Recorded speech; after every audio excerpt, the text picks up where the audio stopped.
રાજા કેવો સ્વર્ગથી ભ્રષ્ટ થાય છે? જે રાજા ચોરોને સજા કરતો નથી છતાં કરવેરા લે છે તેનું રાજ્ય ખળભળી ઉઠે છે. કારણ કે જે છે માણસોનું દુઃખ ના સંસ્કારો જે છે એના ઉપર પડે છે અને તે સ્વર્ગથી ભ્રષ્ટ થાય છે. આ મનુસ્મૃતિ પાના નંબર 231 શ્લોક નંબર 254 પુરાવો છે. છતાં હજી હું તમને ગીતા અધ્યાય 18 શ્લોક 48 થી આગળનું હું વાંચી સંભળાવું રહું. શ્લોકમાં,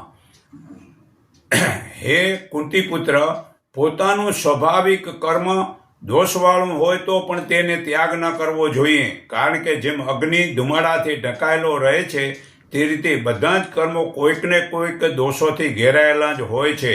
જેની બુદ્ધિ બધેથી આસક્તિ રહિત બની છે, જેણે મન અને ઇન્દ્રિયોને જીત્યા છે, જેને કોઈ પણ જાતની સફુરા રહી નથી, તે મનુષ્ય સંન્યાસ વડે પરમાર્થ ભાવે નિષ્કામ કરતો હોવા છતાં કર્મબંધનથી મુક્ત થવા પરમ સિદ્ધિ પરમાત્માને પામે છે.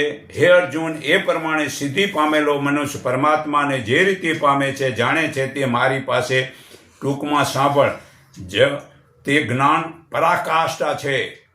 એવો વિશુદ્ધ બુદ્ધિવાળો યોગી દૃઢતાપૂર્વક પોતાનું નિયમન કરી શબ્દ સ્પર્શ રૂપ રસને આ ઝેર સમજીને છોડી દે છે અને વેર ઈચ્છા છોડી દઈ મિતાહાર એટલે કે કાચું ખાવું, અડધું પેટ ભરાય એને મિતાહાર કહેવાય ને એકાંત સેવન દ્વારા વાણી શરીર મનને વશ કરી નિત્ય મારા ધ્યાનમાં પરાયણ રહી વૈરાગ ધારણ કરી અહંકાર બળ ગમન કામ ક્રોધ અને પરિગ્રહ એટલે ખોટો ત્યાગ સંગ્રહ છોડી કરી મમતા રહિત અને સાચિત થાય છે. આથી તે બ્રહ્મ પ્રાપ્ત ભગવાનને પ્રાપ્ત થવાને યોગ્ય બને છે. બ્રહ્મને પ્રાપ્ત થયેલો તે મનુષ્ય કશાની શોક કરતો નથી કે કશાની આશા રાખતો નથી અને સર્વભૂતોમાં સમાન રાખનારો મારી પરમ ભક્તિને પામે છે. તે જ શ્રેષ્ઠ મતલબ કે જે છે ને આ રાજા કહેવાય છે.